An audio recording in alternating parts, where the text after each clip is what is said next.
तर नमस्कार, माझं नाव आहे सनी सर। आज आपण पॉडकास्टची सुरुवात करत आहोत। तर मी म्हटलं होतं की आपल्या पॉडकास्टला तुम्ही सजेशन्स द्या की पहिल्यांदा कोणाला घेऊन यायचं। तर मी तिथं टाकलं होतं मोटिवेशन पाहिजे, राजकारणी पाहिजे का शैक्षणिक पाहिजे। तर मोटिवेशनला जास्त वोट आल्यामुळं की मी म्हटलं की कोणतरी मोटिवेशनल स्पीकरच आपल्याकडे हवं आहे, कोणतरी असा आवाज पाहिजे जो की आज त्याला महाराष्ट्र ओळखतोय। आणि मला वाटतं की वैभवदूत सरांना आता ओळखीची गरज नाही आहे, म्हणूनच आपण त्यांना इन्व्हाइट केलं आणि आपल्या शब्दावरती आज वैभव सर इथं आलेले आहेत। तर आपल्या पॉडकास्टला आपण सुरुवात करणार आहोत, त्याबद्दल त्यांचे आभार ते इथं आल्याबद्दल। तर थोडक्यात माहिती वैभव सरांची सांगायची झाली तर आज व्हाईस किंग म्हणून महाराष्ट्रामध्ये ओळखले जातात। बऱ्याच ठिकाणी जाऊन युवकांना ते प्रेरित करतात आणि त्यांचे जे काही बिझनेस असतात ते तो ओपनिंग करून त्यांना सहाय्य पण करतात। तर असे वैभव सर, मी तर माझ्या पद्धतीने माहिती सांगितलेली आहे, तर आपण वैभव सरांकडून थोडक्यात त्यांची पण माहिती जाणून घेऊया। तर वैभव सर, आपल्याबद्दल थोडक्यात इन्फॉर्मेशन सांगावी। नमस्ते, माझं नाव वैभव डूस। मी राहणार प्रॉपर राहुरी तालुक्यामध्ये एका मध्यमवर्गीय शेतकरी कुटुंबामध्ये माझा जन्म झाला। माझ्या भाषेवरून पण तुम्हाला कळलं असेल की मी प्राथमिक शाळेमध्ये जिल्हा परिषदेच्या शाळेमध्ये वाढलेला मुलगा मी। काही कारणास्तव 12वी नंतरचं शिक्षण मला अपुरं सोडावं लागलं। त्यामध्ये काही फॅमिली प्रॉब्लेम्स होते, काही फायनान्शियल प्रॉब्लेम्स होते, काही माझे पण काही प्रॉब्लेम्स होते। सगळे प्रॉब्लेम्स एकत्र आले आणि शिक्षणाला सुट्टी मिळाली। पण ज्या ठिकाणी आज मी स्कूल कॉलेजेसमध्ये जिथं पण कुठं गेलो की त्या सेमिनारला मी कधीच असं कधी काही बोलत नाही की मित्रांनो की मी एक ड्रॉपआउट मुलगा आहे, मी डिग्री कंप्लीट करू शकलो नाही म्हणजे तुम्ही असंच करा। तर असं काही नसतं आहे। तर आयुष्यात डिग्री फार महत्त्वाची। आपल्याला ज्या वेळेस आपला डाऊनफॉल येतो लाईफमध्ये, कोणती गोष्ट करताना प्रत्येक माणसाच्या आयुष्यात एक अप डाऊन पिरियड चालू असतात। जेव्हा कधी लाईफमध्ये आपल्याला डाऊनफॉल चालू होईल किंवा डाऊनफॉल येईल आपल्याला, तेव्हा ती नोकरी आपल्याला जगवल आणि ती डिग्री आपल्याला एक उपजीविकेचं साधन म्हणून आपल्याला ती आपलं घर चालवणार आहे। आणि शिक्षण महत्त्वाचं आहेच। आता तरुणांना पण गोष्ट कळाली असेल की आज सरकारी नोकरीवालेसुद्धा आज घरी बसलेत, पुरी कोणी देत नाही आहेत, सगळ्या गोष्टी आहेत। नाही, हा मुद्दा मी पण ज्यावेळेस कॉलेजवरती जातो ना त्यावेळेस हा मुद्दा बऱ्याच वेळा येतो की मुलं कॉलेज ड्रॉपआउट असतात किंवा कॉलेज सोडून देतात मधूनच। पण मी मुलांना सांगतो की समाजामध्ये इज्जत मिळावी आणि ॲटलिस्ट लग्नाला मुलगी चांगली मिळावी म्हणून तरी शिका। जोकचा पार्ट आहे, पण आज शिक्षण खूप महत्त्वाचं आहे, फार महत्त्वाचं आहे। आणि महत्त्वाचं म्हणजे आपण जर मार्क झुकरबर्ग कॉलेज ड्रॉपआउट आहे किंवा अजून एखादा जर बिलियनियर जर कॉलेज ड्रॉपआउट आहे आणि म्हणून त्या गोष्टीमुळं जर आपण त्याच्यातून जर असा निगेटिव्ह बोध घेत असेल तर मग ते चुकीचं मोटिवेशन झालं की तो कॉलेज ड्रॉपआउट आहे म्हणून मी आता डिग्री अर्ध्यात सोडल आणि मग मी काहीतरी करून दाखवल। तर हे फार चुकीचं आहे। डिग्री अर्ध्यामध्ये सोडणं किंवा शिक्षण अर्ध्यामध्ये सोडणं हा पार्ट वेगळा झाला आणि सोडावं लागणं हा पार्ट वेगळा झाला। तर तुमच्या परिस्थितीमुळे जर तुम्हाला सोडावं लागते, काही वैयक्तिक रिझन असतील, तुमचे फायनान्शियल रिझन असतील, काही घरगुती रिझन असेल, तो पार्ट वेगळा झाला। पण मग तुम्ही असं जर विचार करून जर सोडताय की आता मला कॉलेज ड्रॉपआउट मला राहायचं आहे आणि मला बिलगेट्स बनायचं आहे, तुम्ही 100% बिलगेट्स बनाल, नाही असं नाही, बी पॉझिटिव्ह। पण हा निर्णय चुकीचा राहील तुमच्या आयुष्यातला, असं मी तरुणांना ही गोष्ट मी प्रामुख्याने सांगेल। ते कॉलेज ड्रॉपआउट ऐकायला भारी वाटतं, पण त्यांची संख्या पण बघणं खूप गरजेचं आहे की मार्क झुकरबर्ग आहेत किती। त्याचं हजार लाखोच्या संख्येमध्ये असते तर तुम्ही कॉलेज ड्रॉपआउट करू शकता असं मला पण वाटतं। जसं शाळेचा मुद्दा निघाला सर की तुम्ही म्हटलं की मी मराठी शाळेमधून शिकलो, तर मला बोलता बोलता एक मुद्दा आठवला की आजकाल मराठी शाळेची परिस्थिती पण खूप डेंजर वाटते लक्षात की शिक्षकांचे बरेचसे तुम्हालाही मेसेज येत असतील, मलाही मेसेज येत असतील की आज मुलांना जस्ट हात उचलला मारलं तरी आज मुलं कंप्लेंट करतात लक्षात की चिडचिडेपणा वाढलेला आहे। चिडचिडेपणा वाढून नंतर ह्याचं रूपांतर टेन्शनमध्ये, डिप्रेशनमध्ये होऊन जातं आणि लोकांकडे पेशन्स नाहीत राहिलेले। तर असं लोकांना मोटिवेशन तुमचा आवाज करतच असतो लक्षात। पण ह्या व्हिडिओच्या माध्यमातून किंवा पॉडकास्टच्या माध्यमातून काय तुम्ही उत्तर देऊ शकता की मोटिवेट होण्यासाठी काय गरजेचं आहे? पहिली तो गोष्ट, सर्वात पहिली गोष्ट म्हणजे की सर्वात अगोदर तुम्ही जसं बोलले ना की सर लोकांचे असे मेसेज येत आहे की मुलं ऐकत नाही, मुलांना आज हात उचलू शकत नाही आणि याचं रूपांतर होतं डिप्रेशनमध्ये आणि ह्या गोष्टीचं नंतर रूपांतर होतं खोडकर वृत्ती आणि त्या खोडकर वृत्तीचं चुकीच्या प्रवृत्तीमध्ये रूपांतर होतं। याला म्हणतात धाक नसणं। आपल्या गावठी भाषेमध्ये आपण बोलू शकतो याला की धाक नसणं म्हणतो आपण। तर याला जबाबदार फक्त 2 व्यक्ती आहेत, त्या मुलाचे पालक, त्याचे आईवडील। जेव्हा आपण कॉलेजला होतो, शाळेमध्ये होतो, वैयक्तिक मी माझं उदाहरण सांगतो, जेव्हा मी शाळेमध्ये होतो तेव्हा आमच्या सरांनी आम्हाला मारलं जरी तरी आम्ही घरी सांगू शकत नव्हतो. कारण का आमचे वडील शाळेमध्ये येऊन आमचे वडील सरांना सांगायचे की अजून मारा, अगोदर याला मारायचं, याच्याकडून जर काही चुकलं तर अगोदर याला मारायचं, मला सांगायचं पण नाही, आणि मला जर सांगितलं तर मी परत घरी येऊन परत याला मारतो. यामुळं काय झालं सर, यामुळं आपल्या आईवडिलांबद्दल एक मनामध्ये रिस्पेक्ट राहिली, ती एक भीती राहिली, आणि महत्त्वाचं म्हणजे त्या सरांबद्दलही आजही आपल्या मनामध्ये तेवढा रिस्पेक्ट राहिला. त्या पिरियडमध्ये आम्हालाही वाटायचं, आपल्याला पण वाटायचं सगळ्यांना की यार किती चुकीचं करताय यार सर, हे निष्पाप पोराला एक जीवाला मारताय सर. पण आज इथं आयुष्यात थोडंसं पुढं आल्यानंतर, एक वय वाढल्यानंतर कळलं की त्या सरांनी त्यावेळेस जे केलं ते योग्य केलं. जर त्यांनी त्यावेळेस ते केलं नसतं तर आज आम्हाला हे करता आलं नसतं. हा झाला पहिला मुद्दा. मग आज परिस्थिती काय झाली आहे, आज पालक लोक शाळेमध्ये जाऊन सांगताय एकुलते एक पोरग आहे त्याला मारायचं नाही. ते सर लोक पण काय म्हणताय, ₹1,00,000 पगार आहे मला, रिटायर झाल्यानंतर 50,000 रुपये पेन्शन येणार आहे, तुमचं पोरगं देवाला सोडा. त्यांनी पण त्या मुलाकडं लक्ष देणं बंद करून टाकलं. पॅम्परिंग वाढली, आपल्या मुलांबद्दल पॅम्परिंग वाढली, आणि ह्या पॅम्परिंगचं रूपांतर भविष्यामध्ये गेल्यानंतर कशामध्ये होईल, आपल्या आईवडिलांबद्दल रिस्पेक्ट न राहणे, आदर न राहणे. हा मग हा मुद्दा काय होतो की त्यावेळेस सर लोकांचं मार खाण्याची आपल्या लहान वयामध्ये शाळेमध्ये असताना ती परिस्थिती आजच्या मुलांना आहे ना फेस करायला मिळत नाहीये. म्हणजेच काय आहे, ते तुमच्या लाईफमधलं एक ऑब्स्टॅकल आहे, ते तुमच्या लाईफमधला आलेला एक अडथळा आहे. सरांनी तुम्हाला मारणं आणि ती गोष्ट तुम्हाला आईवडिलांपासून लपवणं आणि त्या गोष्टीमध्ये सुधारणा करणं, हा तुमच्यासाठी पहिली स्टेप आहे तुमची घडण्याची. पण ती जेव्हा तुम्हाला ती स्टेप तुमच्या लाईफमध्ये जेव्हा स्किप होते ना, तर मग याचं रूपांतर नंतर आहे ना जाऊन जेव्हा माणूस अनसक्सेसफुल होतो, त्याला मार्क कमी पडतात, मग जेव्हा पोरं जातात आत्महत्येच्या प्रयत्नाला. पण मी तरुण मुलांना ह्या पॉडकास्टच्या माध्यमातून एक गोष्ट सांगाल की मित्रांनो, लाईफमध्ये एखादा जर पोस्ट आपली नाही निघाली, एखादं पद आपल्याला नाही मिळालं, किंवा एखादी गोष्ट आपल्या हातून निसटून गेली, आपल्याला मार्क कमी मिळाले, 2 मार्क कमी मिळाले, किंवा आपण फेल झालो, म्हणून आत्महत्या हा त्यावरचा पर्याय नाही आहे. जर आत्महत्या जर करायची होती तर मग आपल्या आईवडिलांनी आपल्याला जन्म कशासाठी दिला.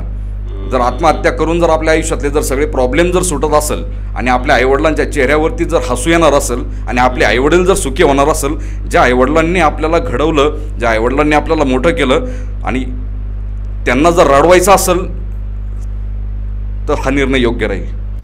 आत्महत्येचा विषय निघाला म्हणून सर एक प्रश्न मला पण विचारावा वाटतो की जसे मेसेज तुम्हाला येतात तसे मलाही मेसेज येतात सुसाईडच्या विचाराचे, की आता मोटिवेशनचा मुद्दा आहे. कारण आपल्या रील कुठेतरी मोटिवेट करतात लोकांना, असे आपल्याला मेसेजेस येतात, किंवा तुमच्या रीलच्या खाली मी कधी कमेंट बघतो की सर तुमच्यामुळे लाईफमध्ये हा चेंज झाला, तुमच्यामुळे मी मोटिवेट झालो. पण या मोटिवेशनच्या पाठीमागं डिमोटिवेशनचं प्रमाण एवढं मोठं आहे. कारण आज वैभवदूतचे रील्स पाहणारे लोक आहेत, पण काहींना ते पण मिळत नाही, किंवा तिथपर्यंत ते रील्स पोचल्या नसतील काय, जेणेकरून डिमोटिवेशन त्यांच्या मनामध्ये आलं असेल. कारण मागच्या वर्षीचा तुम्ही गुगलला जरी सर्च केलं तर महाराष्ट्र गव्हर्नमेंटने आकडे दिलेलं आहे 1,70,000 सुसाईड झालेले आहेत, आणि यूथचं प्रमाण त्याच्यामध्ये 80% आहे, आणि त्याच्यामध्ये जर गेलं तर मुलांचं प्रमाण जास्त आहे मुलींपेक्षा. लक्षात मग काय भानगड आहे, किंवा तुमचं असं काय मत वाटतं की मुलंच जास्त का सुसाईड करतायत, म्हणजे मुली करत नाही असं नाही, पण मुलांचं प्रमाण जास्त आहे आजकाल. आणि यंगस्टर मुळे 22 वर्ष, 23 वर्ष, 18 वर्ष, 13 वर्ष, 14 वर्ष, ह्या वयामध्ये आपल्याला नीट कळत पण नव्हतं की काय बोलायचं, कसं चालायचं, आणि अशा वयामध्ये आजकाल मुलं इझिली सुसाईड करून जातात. तर काय वाटतं ह्याच्यामध्ये यंगस्टर सुसाईडच्या दिशेने जास्त का चाललेले आहेत? सुसाईडच्या दिशेने जाण्याचं रिझन परत तेच आहे. मी तुम्हाला मागाशी जसं बोललो ना की आईवडिलांनी प्रत्येक गोष्टीमध्ये आपल्या मुलाला पाठीशी घातलं नाही पाहिजे, म्हणजे त्याला असं भिडायला शिकवलं पाहिजे, त्याला नडायला शिकवलं पाहिजे, त्याला भिडायला शिकवलं पाहिजे. तू तुझा पडला आहे, तुला तुझं उठायचंय, त्याला हात देऊ नका, त्याला हात देऊ नका त्याला उठायला. त्याला फक्त एवढं सांगा की मी आहे ना, मी उभा आहे इथं तुझ्या शेजारी, पण तू तुझा हात टेकव त्या जमिनीवरती आणि एक पाय वरती ठेव, आणि त्याला उभं कसं राहायचं हे त्याला शिकवा. तुम्ही जर प्रत्येक वेळेस जर त्याला पॅम्परिंग करत गेले मुलाला, आता जसं मलाही प्रश्न विचारतात ना आज लोक की सर तुम्हाला शब्द येतात कुठून, किंवा तुम्हाला एवढं मोटिवेशन येतं कुठून, सुस्त कुठून, तर मी प्रत्येकाला एक गोष्ट सांगेल की माझ्या वडिलांनी मला कोणत्या गोष्टीमध्ये मला पडायला शिकवलं आणि स्वतः घडायला मला शिकवलं. मी माझाच पडलो आणि मी माझाच उभा राहिलो, मी माझाच घडत गेलो, मी माझा चालत गेलो, मी माझं पळत गेलो, मी माझा थांबत गेलो, गोष्टी लोक भेटत गेले आणि गोष्टी घडत गेल्या. तर मग ह्या आत्महत्येच्या विचारापासून आणि आत्महत्येच्या प्रवृत्तीपासून जर आपल्या मुलाला आणि आपल्या लेकराला जर वाचवायचं असेल की पालकांनो, तर मुलाला पदराखाली झाकणं तुम्ही बंद करा. मी पहिले पालकांना ही गोष्ट सांगेल. बरोबर आहे, बरोबर आहे. हा मुद्दा खरंच छेडणं खूप गरजेचं होता, कारण खूप मेसेजेस येतात. डिप्रेशनचं प्रमाण वाढत चाललेलं आहे, हे सर्व सांगतात, आम्ही पण नाही सांगत आहे. आम्ही तर प्रयत्न करतोच आमच्या पद्धतीने, कॉन्ट्रीब्युशन आमचं जेवढं देता येईल तेवढं आम्ही देण्याचा प्रयत्न करतोय. पुढचा असा माझा मुद्दा आहे की बऱ्याच ठिकाणी मी तुमच्या पोस्ट पाहतो, तुम्ही ओपनिंगला जाता लक्षात, आणि खूप अशी यंग मुलं दिसतात. म्हणजे एकीकडे सुसाईड करणाऱ्या मुलांचा आकडा तर आपण पाहिलेला आहे, पण मी तुमच्या सारख्या पोस्ट पाहत असतो की आणि ते ओपनिंग करण्यासाठी तुम्ही जे जाता ते यंगस्टर मुलं असतात, म्हणजे यंग असतात, म्हणजे ग्रॅज्युएशन झालेले असेल, 12वी नंतर कधीतरी डिसिजन घेतलेला असा यूथ आहे, तिथं तुम्ही ओपनिंगला जाता. मग कमी वयामध्ये व्यवसायात पडणं तुम्हाला योग्य वाटतं का? विचार न करता हे मुलं व्यवसायामध्ये पडतात असं कधी तुमच्या मनामध्ये आलेलं आहे किंवा वाटतं नाही परफेक्ट डिसिजन आहे त्या मुलांचं, की काय तुमचं काय मत आहे याच्याबद्दल? माझं असं मत आहे वैयक्तिक की तुम्हाला व्यवसायामध्ये जर उतरायचं आहे ना, तुम्ही जर एखाद्याचा व्यवसाय बघून, एखाद्याचा धंदा बघून जर व्यवसायामध्ये जर उतरताय तर तुम्ही स्वतः पण डुबणार आहे आणि दुसऱ्याला घेऊन डुबणार आहे. बरोबर. आता एखाद्या व्यक्तीची किंवा एखाद्या व्यवसायाची जेव्हा आपण शाखा घेतो त्यामधलं पर्सेंटेज 30 ते 40% लोक असे असतात शाखा घेणारे की त्यांची अशी अपेक्षा असते की जर माझ्या शाखा मालकाचा, मुख्य शाखेचा जर 1 लाख रुपये जर गल्ला होतोय तर तो गल्ला माझाही झाला पाहिजे.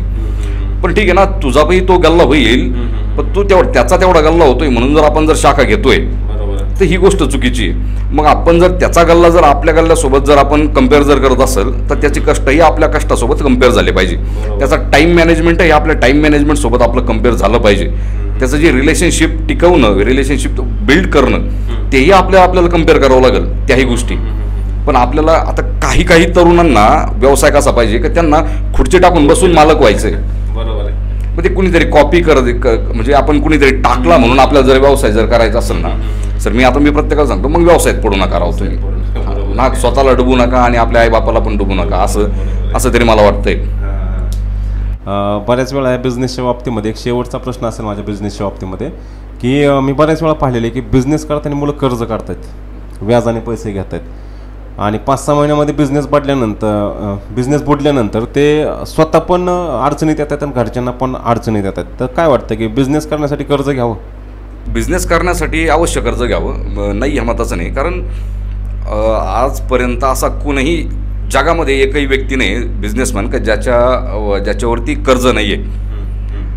तर याला ह्या गोष्टीला तुम्ही आता निगेटिव्हली नका घेऊ, याच्याकडे पॉझिटिव्हली बघा. कर्ज घ्यायचं म्हणजे मग ते लगेच घेतच राहायचं असा विषय होत नाही, त्याचा असा अर्थ होत नाही.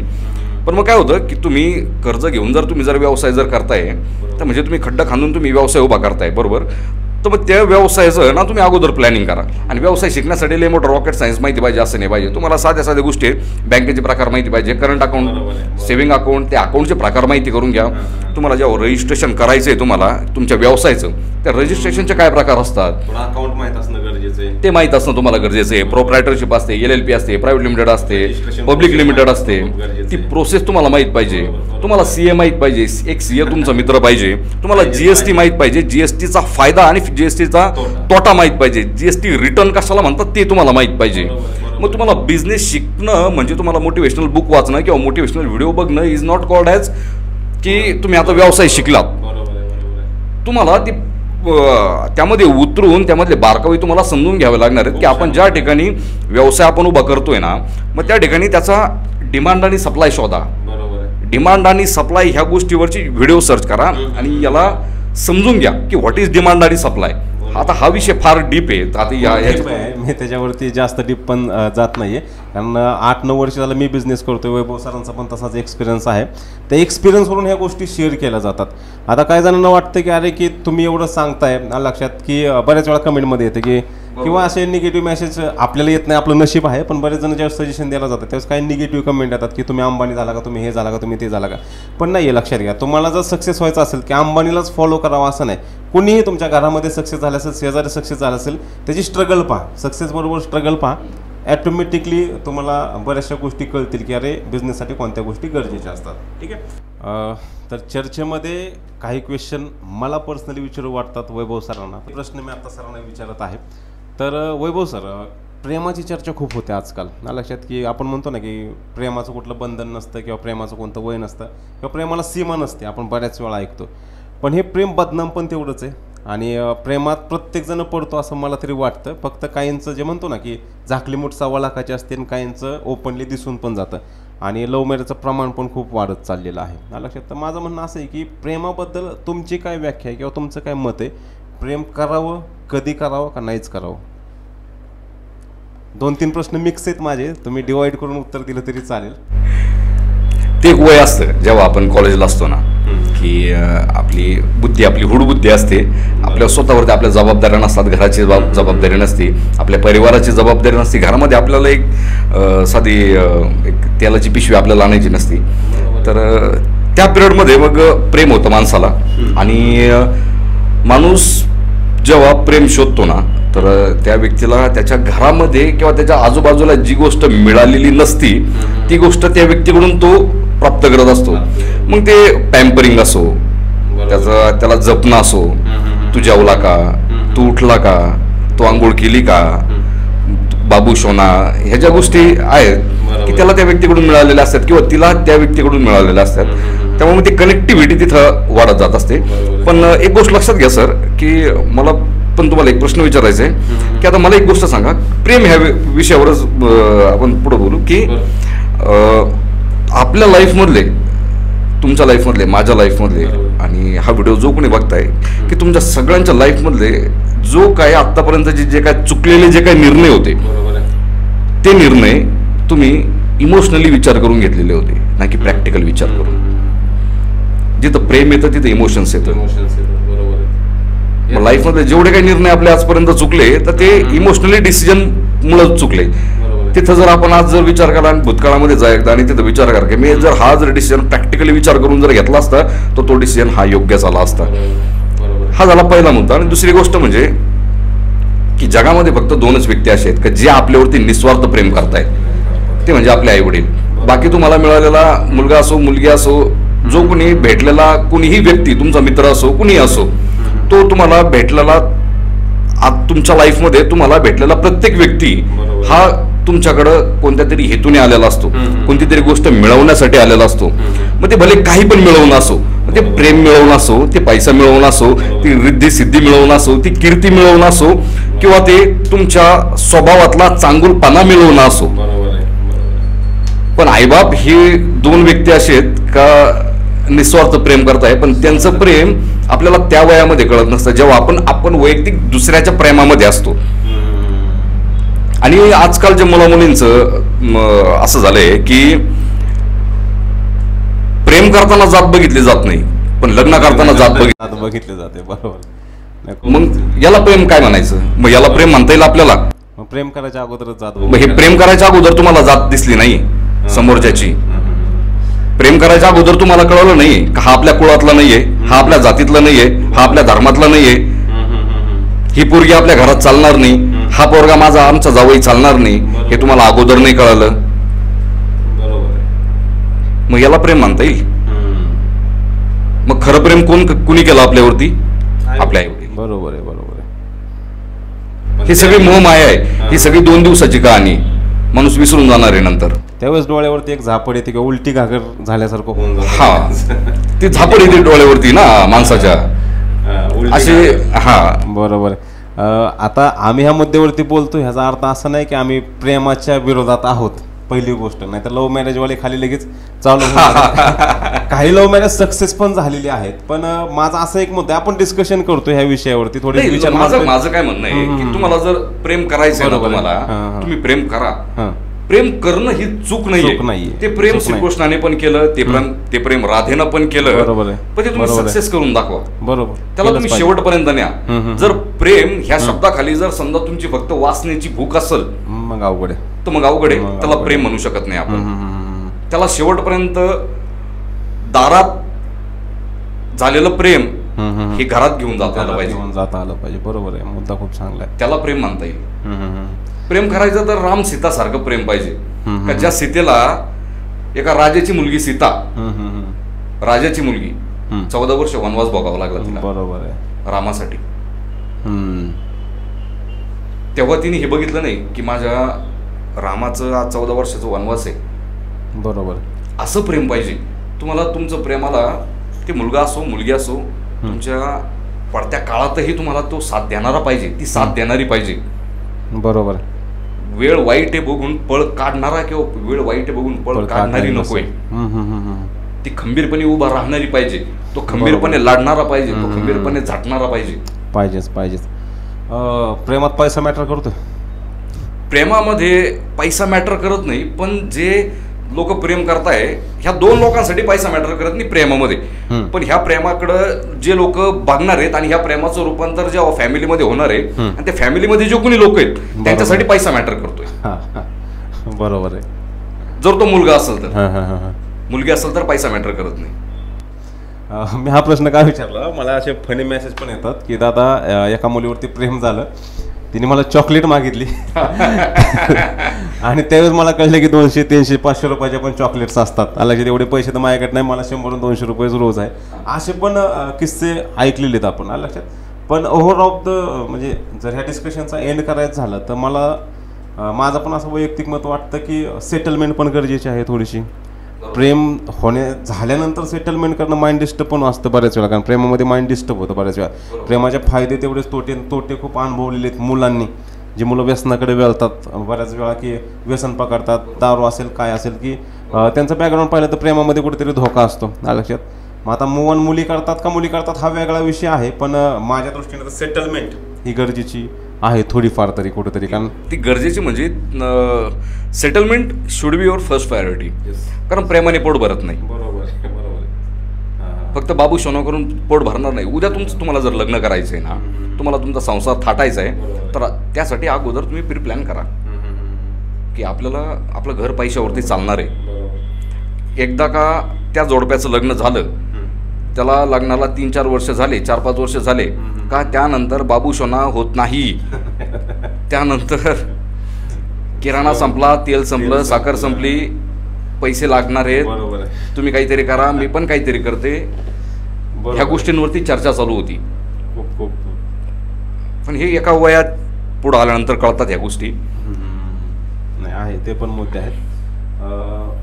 पुढच्या प्रश्नाकडे वळतोय, कारण बऱ्याच वेळा वाचन हा मुद्दा खूप आवडीचा विषय आहे माझा पण. सर पण पुस्तकं वाचतात, मी महाराजांची बरीचशी पुस्तकं वाचली होती.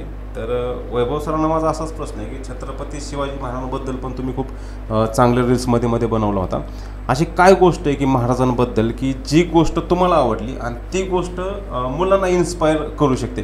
कारण आज जग इन्स्पायर होते महाराजांकडून. तुम्ही जर पाहिलं असेल की जागतिक स्तरावरती त्यांना एवढी व्हॅल्यू दिली जाते, पण आपली इथली मुलं ती पुस्तकं वाचत नाहीत, सेन्सिटिव्ह झालेली थोडीशी. की महाराजांची जयंती असेल हे असेल तिथं पुढाकार घेतला जातो, पण ज्यावेळेस महाराजांचं एखादं मोठं पुस्तक दिलं तर मुलं सरळ म्हणतात एवढं पुस्तक वाचायचं होय. म्हणजे मला वैयक्तिक अनुभव आहे, ज्यावेळेस मुलं माझ्याकडे येतात ना, सर पुस्तक वाचायला द्या, मग आता छोटंसं द्या. मी महाराजांचं म्हणतो की श्रीमान योगी वाचून बघ, आलं लक्षात.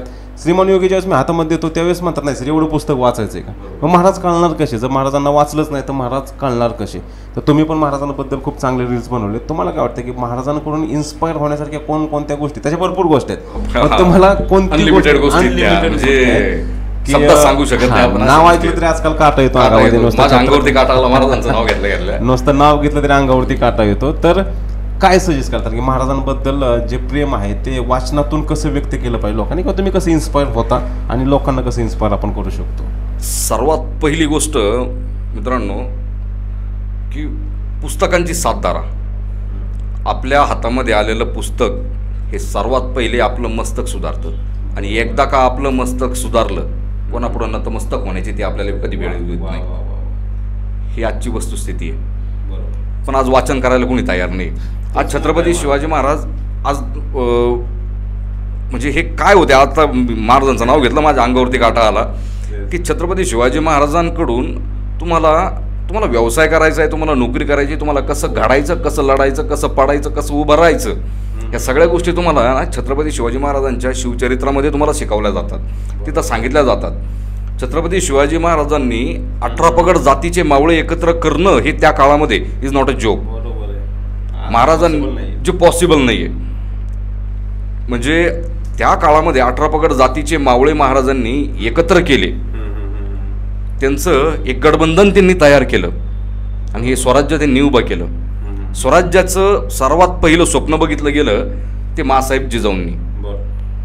आणि माँसाहेब जिजाऊंनी म्हणजे आपल्या आईने बघितलेलं स्वप्न ते एका लेखानं पूर्ण करावं. ही गोष्ट फार अभिमानास्पद गोष्ट आहे का जी गोष्ट आज तरुण वर्गाने घेतली पाहिजे की आपल्या आईचं स्वप्न आपल्याला पूर्ण करता आलं पाहिजे. आपल्या महाराजांनी त्यांच्या आईचं माँसाहेब जिजाऊंचं स्वराज्याचं स्वप्न पूर्ण करून दाखवलं. ही फार पॉझिटिव्ह गोष्ट आहे.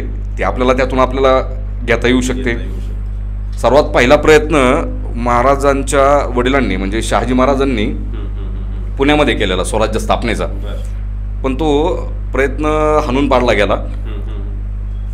पुण्यामध्ये नांगर फिरवला आहे त्यावेळेस त्या स्वराज्य स्थापनेच्या त्या प्रयत्नावरती. पण माँसाहेब जिजाऊंनी पण एक चंग बांधला ना की आज झालेला आमचा पराभव हा पराभव नाही आहे. एक सूर्यपुत्र जन्म घेईल आणि तो सूर्यपुत्र ही स्वराज्याची स्थापना करल आणि हे स्वराज्य उभं करल आणि ही आदिलशाही निजामशाही सगळी कायापालट करून टाकल. आणि तसं झालं. छत्रपती शिवाजी महाराज एकमेव राजे आहेत पूर्ण आर्यवर्तातले. आर्यवर्त म्हणजे तो महाभारतातला शब्द आहे. आर्यवर्तातले म्हणजे पूर्ण भारतातले, पूर्ण जगातले म्हटलं तरी चालेल की महाराजांना संपूर्ण शिक्षण, ते पुस्तकी ज्ञान असो, ते तलवारबाजीचं असो, ते रणांगणातलं असो किंवा ते शालेय शिक्षण असो, त्यांना सगळं शिक्षण त्यांच्या आईकडनं मिळालं. तलवारबाजी सगळ्या काही गोष्टी आहे. महाराज एकमेव राजे आहेत ज्यांनी 18 पगड जातीचे मावळे एकत्र केले आणि हे स्वराज्याची त्यांनी बांधणी केली. छत्रपती शिवाजी महाराज एकमेव राजे होऊन गेले का ज्यांनी परस्त्रीच्या अंगाला हातही लावला नाही आणि परस्त्री माते समान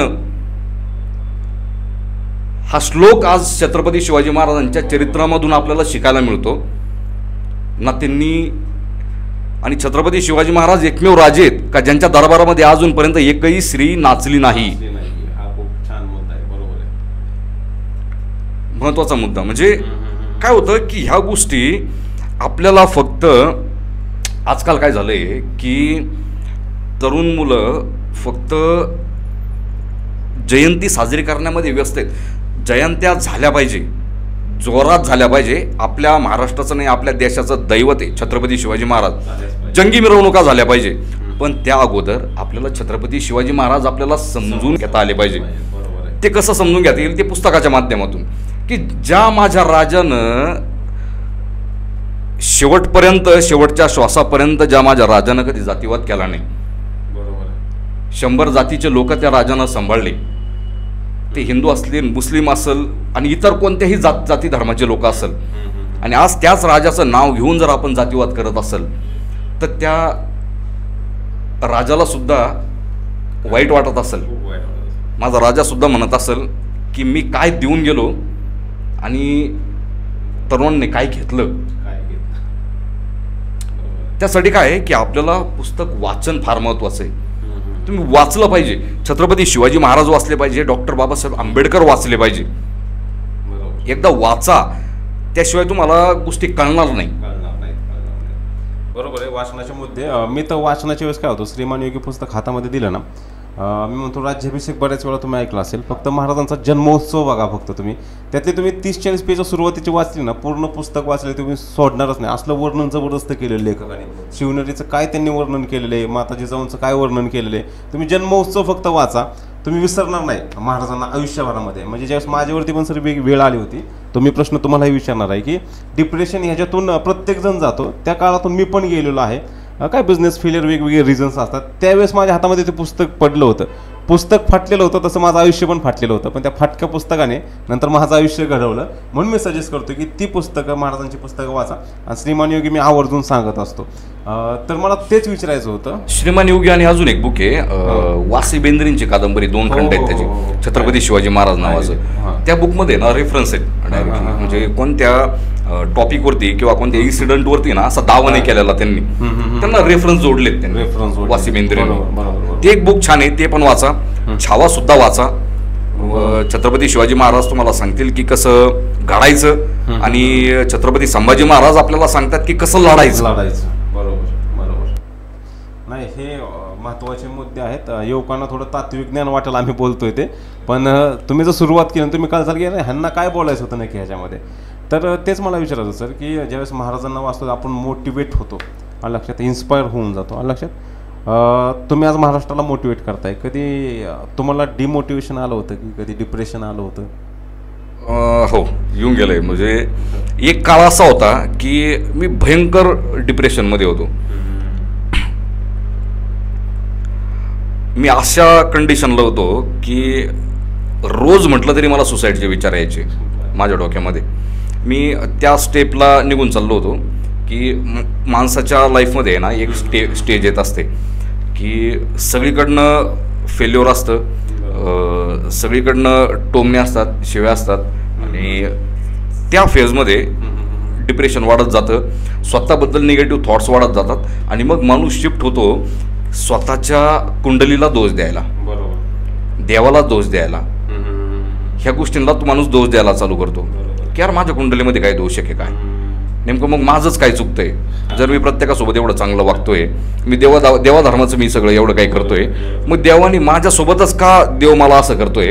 पण मी मित्रांनो एक गोष्ट सांगाल, मी तुम्हाला एक एक्झाम्पल सांगतो की एक चिमणीचं घरटं असतं, त्या घरट्यामध्ये एक चिमणी असते आणि तिचे 2 पिल्लं असतात. जोरात वारं येतं आणि ते पिल्लं उडून खाली पडतात झाडावरनं. तर ती चिमणी ओरडते मोठ्याने आणि रडायला लागते. चिमणी मोठ्याने ओरडते, रडायला लागते, देवाला प्रार्थना करते, देवाला आरडते मोठ्याने की देवा अरे तू काय केलंय, मी सकाळी उठल्या पहिला तुला नमस्कार करते, तुझी एवढी पूजा करते, मी तुला एवढं मानते आणि तरी तू आज माझ्या पिल्लांवरती आज तू ही वेळ आणली. मग देवाने तिला सांगितलं की आज तुझ्यावरती मी ही वेळ का आणली, कारण लक्षात घे तुझ्या घरट्याच्या मागे एक साप होता, तो साप तुझ्या पिल्लांना गिळायच्या तयारीमध्ये होता. तुझ्या पिल्लांना वाचवण्यासाठी खाली पाडली मला तुला खाली पाडावं लागलं, ते मला वादळ उभा करावं लागलं, मला वादळ पाठवावं लागलं. सांगण्याचा उद्देश हा, देव जेव्हा तुमच्या आयुष्यामध्ये एक चांदीचा दरवाजा जेव्हा बंद करत असतो ना, तेव्हा सोन्याचे 4 दरवाजे त्याने उघडून ठेवलेले असतात. फक्त त्या चांदीचा दरवाजा बंद झाल्यानंतर त्या दरवाजाला डोकं आपटत बसायचं नसतं. त्यावेळेस पेशन्स ठेवायचा असतो, संयम ठेवायचा असतो आणि ते दरवाजे शोधण्याचा प्रयत्न आपल्याला करायचा असतो, चालत राहायचं असतं आपल्याला. मग त्या पिरियडमध्ये मी डिमोटिवेट झालो. पण मला सगळ्यात जास्त साथ दिली माझ्या फॅमिलीने आणि महत्त्वाचं म्हणजे मला सगळ्यात जास्त साथ मिळाली पुस्तकांची. मला 10वी पासून मला आहे ना पुस्तक वाचायची आवड होती. माझ्या हातामध्ये आलेलं सर्वात पहिलं पुस्तक म्हणजे मृत्युंजय, जे मी प्रत्येकाला सांगतो. मी कुठेही गेलो ना, कोणत्याही कॉलेजमध्ये ओपनिंगला जाऊ द्या, कुठेही जाऊ द्या, की एकदा मृत्युंजय तुम्ही वाचा. मी 2दा वाचलं. आमच्या दोघांचा एक्सपिरियन्स आहे बघा, त्यातून गेलेले. त्यांचा मृत्युंजय, मी श्रीमान योगी दोघांनी सजेस्ट केलेले. तुम्ही डिसिजन घेऊ शकता, कंटिन्यू करू शकता तुम्ही. तर 10वीला असताना पहिले मृत्युंजय वाचलं आणि त्यानंतर मला वाचन काय असतं आणि वाचनाचे बेनिफिट्स काय असतात हे मला थोडे कळाले होते. आता 10वीतल्या मुलाला काय कळतंय, बरोबर, पॉझिटिव्हिटी, निगेटिव्हिटी, डिप्रेशन हे त्याला काही माहीत नसतं. जेव्हा मला डिप्रेशन आलं, मला थोडीशी निगेटिव्हिटी आली, निगेटिव्ह बॅड फेज आला, मग त्या पिरियडमध्ये परत मी पुस्तकांची साथ धरली. मी पुस्तक वाचत गेलो, रॉबिन शर्मा. त्या पिरियडमध्ये मी जरा जास्त पुस्तक वाचले आणि पुस्तकांनी मला बाहेर यायला मला मदत झाली. वाचवलं. हा, ते वाचाल तर वाचाल, बाबासाहेबांनी जे एक वाक्य सांगून गेले तर हे खरं ठरलं, वाचाल तर वाचाल. आता काही प्रश्न जे आहेत जे तुमच्या फॅनला पण पडत असतील आणि मला पण पडलेले काही प्रश्न आहेत त्याच्यामध्ये, की इंस्टाग्राम ज्याने की आज ओळख दिलेली आहे महाराष्ट्रामध्ये, का वाटलं इंस्टाग्रामवरती यायला, की काय येऊ वाटलं असं इंस्टाग्रामवरती किंवा आपण रील टाकावी, असं मनात विचार पहिल्यांदा कधी आला? विचार म्हणजे मी असं म्हणण्यामध्ये मजा नाही आहे की मला माहिती होतं वगैरे मी ठरवून आलो, असं काही झालं नाही. मी ॲक्सिडेंटली आलो सोशल मीडियावरती. जस्ट एक आवड होती, बोलता येत होतं, अनुभव होता सगळ्या गोष्टींचा. पडलो होतो, उठलो होतो, परत पडलो, परत उठलो, सगळ्या गोष्टी झाल्या आणि चांगलं काहीतरी बोलता येत होतं. मग मी असंच व्हिडिओ बनवत गेलो आणि पहिले जास्त कन्सिस्टन्सी नव्हती माझी त्यावेळेस. व्हिडिओ जेव्हा मी पोस्ट करत होतो, महिन्यातून एखादा व्हिडिओ पोस्ट करणं, 15 दिवसातून एखादा, जमलं तर, टाइम मिळाला तर, असं होतं. पण मी असंच महिन्यातून 15 दिवसातून एक व्हिडिओ असं पोस्ट करता करता एक व्हिडिओ माझा चालला. सर्वात पहिला जो व्हिडिओ होता माझा की कोणता व्हिडिओ पहिला व्हायरल झाला आपला? सर्वात पहिला जो होता ना तो दिवाळीचा व्हिडिओ होता की खरेदी आपल्या माणसांकडनं करा. बर. तो म्हणजे ज्या प्रकारचे व्हिडिओ आज चालत आहे त्याच्या फार कमी चालला तो, पण माझ्यासाठी ते फार माइलस्टोन होतं, मोठं माइलस्टोन. बरोबर. 1000 व्ह्यूज, 500 व्ह्यूज, 200 व्ह्यूज, 100 व्ह्यूज बघणाऱ्या माणसाला जर 50,000 व्ह्यूज 2 तासामध्ये जर बघायला मिळाले, ऑब्व्हियसली त्यासाठी एक माइलस्टोन असणार ते. बरोबर बरोबर. सक्सेसची व्याख्या प्रत्येकाच्या नजरेमध्ये वेगळी असते. तर सर्वात पहिले तो व्हिडिओ चाललेला माझा तो, आणि मग त्यानंतर एक ब्रेक मिळाला, एक चान्स मिळाला, एक संधी मिळाली. आणि कसं असतं की संधी आपल्याला मिळालेली संधी कधी सोडायची नसती. बरोबर. त्या संधीचं सोनं तुम्हाला करता आलं पाहिजे. मग त्या दिवसापासून मी रेग्युलरली मी पोस्ट करत गेलो, मी कन्सिस्टन्सी ठेवली की चला एक व्हिडिओ आपला व्हायरल झालाय ना, तर आता गॅप पडता कामा नये. बरोबर. मी पोस्ट करत गेलो, जे मनात येईल ते बोलत गेलो, गोष्टी घडत गेल्या. पुढचा प्रश्न असा आहे माझा की इंस्टाग्रामवरती तुमचे फॅन भरपूर आहेत, तुमचे व्हिडिओ सगळ्यांना आवडतात, तर तुमचा असं कोणी रील स्टार आहे का? मी सोडून की तुमचा असा कोण रील स्टार आहे की वाटते की बस याला बघू वाटतं, याला ऐकू वाटतं, याला थांबू वाटतं यांच्या रील्सवरती, असं कोण आहे? एक सांगा किंवा 2 सांगा. मला तर तुम्ही आवडत असेल तुमचे व्हिडिओ, मी तुम्हाला फॉलो पण करतोय, तुमचे व्हिडिओज पण बघतोय मी, फार छान व्हिडिओज असतात तुमचे पण. माझ्या व्यतिरिक्त म्हणून तर म्हणलं, माझ्या व्यतिरिक्त की असं कोण रील स्टार आहे तुम्हाला वाटतं की अरे बस काय व्हिडिओज आहे त्याचे? कोणते असेल मग? डान्सिंगचे असतील, मोटिवेशनचे असतील, बिझनेसचे असतील, व्हॉट एव्हर. आता बऱ्याच जणांना फॉलो केले तुम्ही, ते नाराज व्हायचे त्यामुळे ना हा क्वेश्चनच घेऊ नका. नाव कोणाचं घ्यायचं सर, पण सरांनाच अडकवलं मी, जास्त बोलतात बोलते बंद केलेले. ठीक आहे. तर ह्या विषयाचा आता एक 2-3 क्वेश्चन्सच आहेत आपले, आणि आपण तिथं खूप छान पॉडकास्ट आत्तापर्यंत गेलेला आहे. होप तुम्हाला पॉडकास्ट आवडलं पण असेल. तुम्ही खाली कमेंटमध्ये तुमचे सजेशन, मतं मांडू शकता किंवा प्रश्नही तुमचे हे करू शकता. आपण वैभव सरांना ते डायरेक्टली नंतर फॉरवर्ड पण करणार आहोत. तर आजचं असं आपलं पॉडकास्ट होतं. आय होप तुम्हाला हे आवडलं असेल. माझी इच्छा आहे की तुम्ही कमेंटमध्ये नक्की तुमचं मत मांडा की आजचं पॉडकास्ट तुम्हाला कसं वाटलं. आणि मी धन्यवाद करतो वैभव सरांना की वेळेत वेळ काढून आपल्या परफेक्ट गप्पा विथ सनी सर ह्या पॉडकास्टला त्यांनी भेट देऊन त्यांचे मत किंवा त्यांचे विचार मांडले, आणि हे विचार नक्कीच आपल्या यूथला, आपल्या तरुणाईला मोटिवेट करतील. तर पॉडकास्टच्या शेवटी मला वैभव सरांना विचारायला आवडेल की परफेक्ट गप्पा with Sunny sir he concept कशी वाटली, आणि इथं येऊन त्यांना अनुभव कसा वाटला, 2 शब्दामध्ये त्यांनी शेवट करावा अशी माझी पण इच्छा आहे. इथं आल्यानंतर मला खूप छान वाटलं, आणि महत्त्वाचं म्हणजे मी जास्त तुम्हाला काही हरभऱ्याच्या झाडावर चढवणार नाही, कारण सनी सर माझे जुने मित्र आहेत. सनी सरांनी आवाज दिला आणि मी उभा राहणारच, हे सनी सरांना पण माहिती आहे आणि मला पण माहिती आहे. कारण मित्रासाठी मित्रांनी उभा राहणं ही मित्राची पहिली निशाणी असते. सनी सरांचा मला फोन आला की असं आपण पॉडकास्ट आपण स्टार्ट करतोय.